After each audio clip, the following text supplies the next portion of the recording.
గంజాయికి అలవాటు పడి తమ ఫ్లాట్లోనే తీసుకుంటున్న ఇద్దరు అమ్మాయిలను అరెస్ట్ చేశారు హైదరాబాద్ కేపీహెచ్బీ పోలీసులు. ముంబైకి చెందిన ఏక్తా నేగి ఐబీఎంలో పనిచేస్తోంది.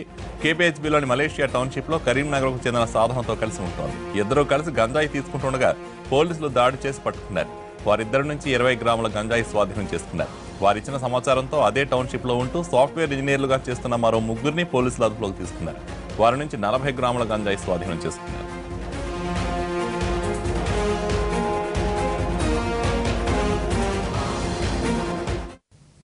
సాఫ్ట్వేర్ ఇంజనీర్లు సైతం గంజాయి మత్తుకు అలవాటు పడటం కలకలం రేపుతోంది. బడా ఐటీ సంస్థల్లో ఉద్యోగాలు చేస్తూ పెద్ద వేతనాలు అందుకుంటూ హైఫై లైఫ్కు అలవాటు పడ్డ టెక్కీలు డ్రగ్స్కు బానిసలు కావడం వారి కుటుంబ సభ్యుల్లో ఆందోళన కలిగిస్తోంది. సరదా కోసం మొదలుపెట్టి వాటిని తీసుకోకుండా ఉండలేని స్థాయికి పరిస్థితి వెళ్ళింది. గంజాయి కోసం అడ్డదారులు తొక్కుతూ స్మగ్లర్లు, డ్రగ్ డీలర్స్ ద్వారా వాటిని పెద్ద మొత్తంలో డబ్బు చెల్లించి కొనుగోలు చేస్తున్నారు టెక్కీలు.